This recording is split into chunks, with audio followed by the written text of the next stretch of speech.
इकडे छोटीशी रांगोळी काढली दारासमोर.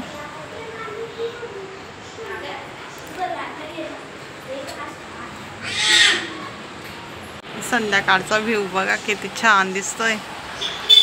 लाइटिंग अवनी दादाचं चालू होतं, पप्पा लाइटिंग लावा लाइटिंग लावा.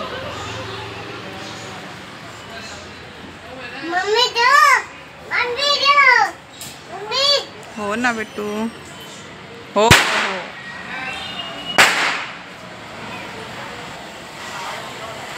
किती छान वाटतंय वातावरण.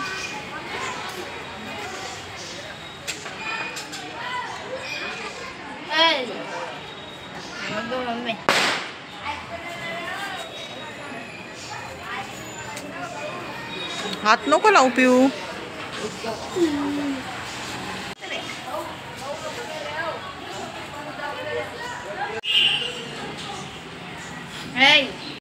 छान अशा पंत्या आणलेल्या आहे. आता याच्यात वाता वगैरे टाकते, तेल टाकते आणि मग लावते. पण इतकी हवा चालू आहे ना बाहेर की शक्य नाही, ते राहणारच नाही असं वाटतंय. त्याच्यासाठी म्हटलं ते पाण्याच्या येतात त्या आणू बाहेर लावायला आणि हे आतमध्ये ठेवाव्या लागतील. नाही जपा सोप्याला पण सोडत नाही ती काही, ते गोळा डोक्याला लागेल. आणि अशा मस्त आकार आणला आहे त्यांनी. मी तर काही गेली नव्हती घ्यायला, हेच केले होते दादा. आता भाजी पोळी करून घेते, मग पूजा करते. अजून बाबू तू गोळा घेऊन आली ना तू पोळीचा. काय त्या स्टूलची हालत केली माझी पिया. असं चालतं आमच्याकडे रोज. हे पोलपाट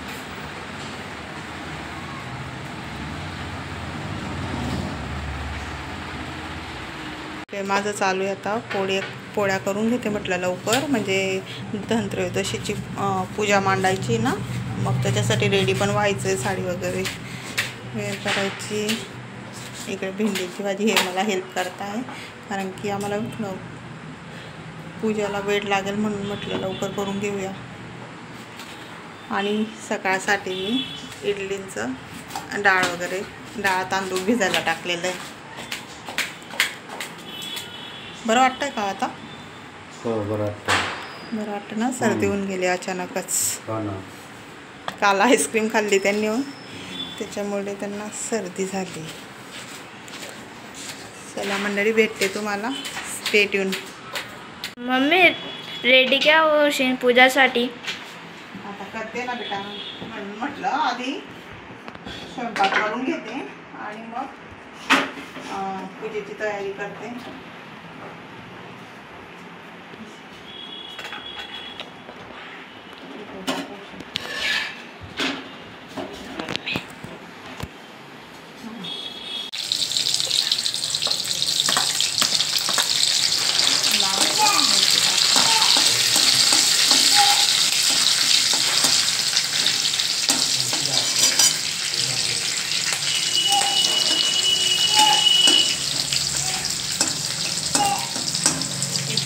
वाटतंय ना दिवाळीचा खरंच. प्रत्येक म्हणजे असं वाटतं हा सण कंटिन्यू असायला पाहिजे ना.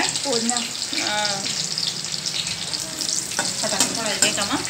फटाके फोडायचे. हो काल पण फोडले. आज पण फोडले. दिवसायला पण खूप काही झाली असं वाटतं. तिला कधी मी फटाके फोडेल अजून जास्त. आता सध्या तर तिच्याकडे सुसून देतो आम्ही, तिला खूप.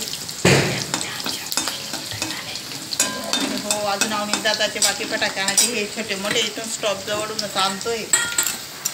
आता मोठा बॉक्स आणायचा आहे अजून दादा.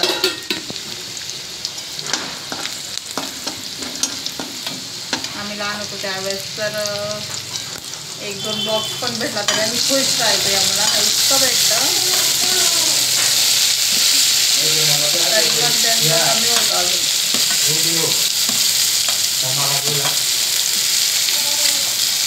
काय करते तुम्ही? नको ग.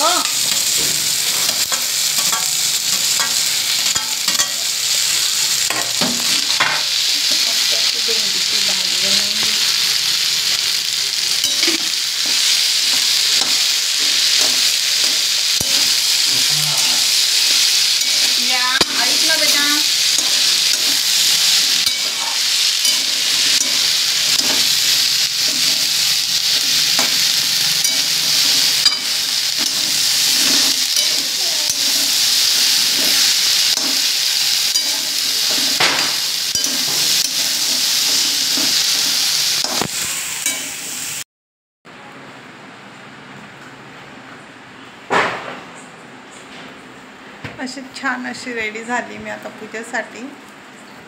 आता पूजाची मांडणी करते आणि मग तुम्हाला भेटते.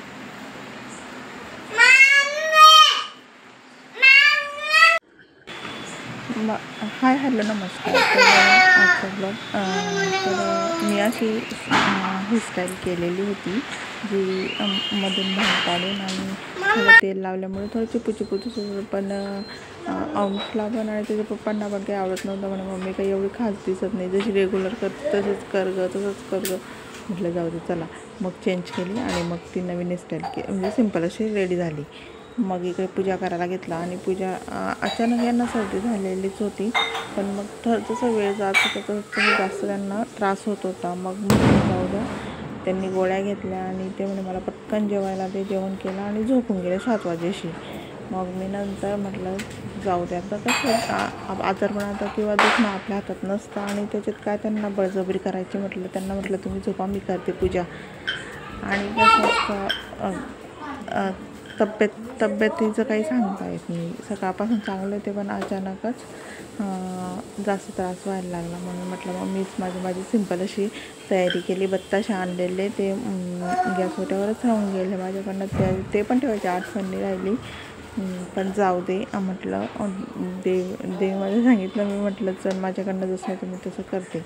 आणि कसं घरात कोणी बरं नसलं आजारी असं तर आपलं लक्ष पण लागत नाही, सगळं तिकडे लक्ष जातं आणि थोडंसं मन नाराज होऊन जातं. पण म्हटलं ठीक आहे चला असं होऊन जाईल. म्हणून मग मी असं छान असं हे करत होती, पूजा करून घेतली. आणि त्यात पिऊचं पण मध्ये चालू होतं म्हणजे तिथून आवाज देणं, हे कर ते कर. पण मी काही लक्ष देत नव्हती. म्हटलं पिऊ थोडा वेळ थांब, मला फक्त पूजा करून घेऊ दे आणि मग मी तुला बघते. पण ती शांत बसेल अशातली ती मुलगीच नाही आहे. पण मी एक सांगते, खरंच हे देवपूजा केल्याने आणि असं काहीतरी थोडंसं वेगळं असतंच हे दिवाळीच्या पिरियडमध्ये. पण इतकं प्रसन्न, इतकं मनाला छान वाटतं हे की तुम्हाला काय सांगू, इतकं सुंदर वाटतं. आणि बघा तिचं इतकं चाललं होतं शंकरपाळे खायचं होतं फक्त 1-2च. पण ते सगळेच इकडे पाळून ठेव, सोप्यावर टाकून ठेव आणि मग ते परत अजून यायचं मम्मा. मी शंकरपाळ्यात अजून काही पूर्ण बोलता येत नाही, पण मम्मा चाललं होतं तिचं. असंच तुम्ही कशी पूजा केली ते पण मला कमेंटमध्ये सांगा. आणि अजून नवीन असाल चॅनलवर तर लाईक शेअर सबस्क्राईब करायला विसरू नका. आणि ते सगळी काही अशी साध्या सिंपल पद्धतीने तयारी करून पूजा करून घेतली. सगळं धान्य वगैरे ठेवून घेतले, फक्त तेवढं ते बत्ताशे वगैरे राहिले माझ्याकडून. आणि आमच्या इकडे ना आधीपासून मी बघत आली केरसुनी वगैरे ते ना लक्ष्मीपूजनच्या दिवशी ठेवतात. केरसुनी वगैरे ते ना आमच्याकडे लक्ष्मीपूजनच्या दिवशीच ठेवतात. पण मी आता बरेचसे असे व्हिडिओ बघितले यूट्यूबला पण तिथे ठेवलेलं होतं. पण म्हटलं चालू द्या, आपण जसं आधीपासून बघत आलो हे करत आलो तसंच आपण आपल्यानुसारच करूया म्हटलं. मग काय नाही. आणि स्वयंपाक पण आवरून घेतलेलाच होता, मी तुम्हाला दाखवलंच आहे मी व्हिडिओमध्ये. आणि डाळ भात वगैरे करायचा होता, पण तब्येतीमुळेच माझा पण मूड थोडा खराब झाला. म्हटलं जाऊ दे, पटकन अशी भाजी पोळी बनवली, भेंडीची भाजी आणि पोळी, आणि आवरून घेतलं. मग आता तुम्ही नेक्स्ट व्लॉग बघायला विसरू नका लक्ष्मीपूजनचा. तो खूप इंटरेस्टिंग असेल आणि खूप भारी असेल. त्या दिवशी यांना पण बरं वाटतं, त्याच्यामुळे तयारी करायला पण अजून छान वाटतं. आणि सोबतीला पूजा वगैरे पण करू त्या दिवशी. सो अशा पद्धतीने पूजा मांडली होती मी, तुम्ही बघू शकता. आणि हे नाही इकडनं अंशने एक लाईट ऑफ केला होता, माझा अंदाज त्या देवांवर पडत होता, त्याच्यामुळे त्याचं दिसत होतं. आणि सगळ्यात मोठा टास्क असतो साडी कुठली घालण्यासाठी, म्हणजे ही घालू की ती घालून, सॉरी ते आपण ड्रेस घालतो म्हणून घालणं येतं, ही नेसायची की ती नेसायची असं येतं. तर म्हणजे चालू होतं माझं, पण केलं मग मी. या फोटोला प्रिंट करायची आहे, धन्वंतरीच्या फोटोला. आणि इतकी हवा चालू आहे बाहेर, इतकी हवा चालू होती बाहेर की दिवा नुसता नावाला ठेवला आणि ऑफ झालं, सगळे दिवे बंद झाले. त्यांना म्हटलं उठा. ॲक्च्युली सोबत पूजा करायची होती, बट त्यांना इतकं बरं नाही की म्हटलं उठा थोडंफार आणि नमस्कार करा. म्हटलं त्यांनी गोळ्या घेतल्या आणि झोपून गेले. ते त्यांच्याकडनं म्हणजे बिलकुलच बसणं होत नव्हतं. बट म्हटलं नको, थोडा तरी उठा म्हटलं. केलं त्यांनी आणि सिंपल अशी पूजा केली मी. आणि पण खूप छान वाटते, खूप म्हणजे एकदम खरंच खूप भारी वाटतंय. जे म्हणतात लक्ष्मी येते घरात आणि ते सेम तसं फिलिंग्स येत आहे आणि खूप सुंदर दिसतं आहे ते. बघा ते दिवे वगैरे मस्त वाटतंय. बाजूला का झाडू आहे तिकडे.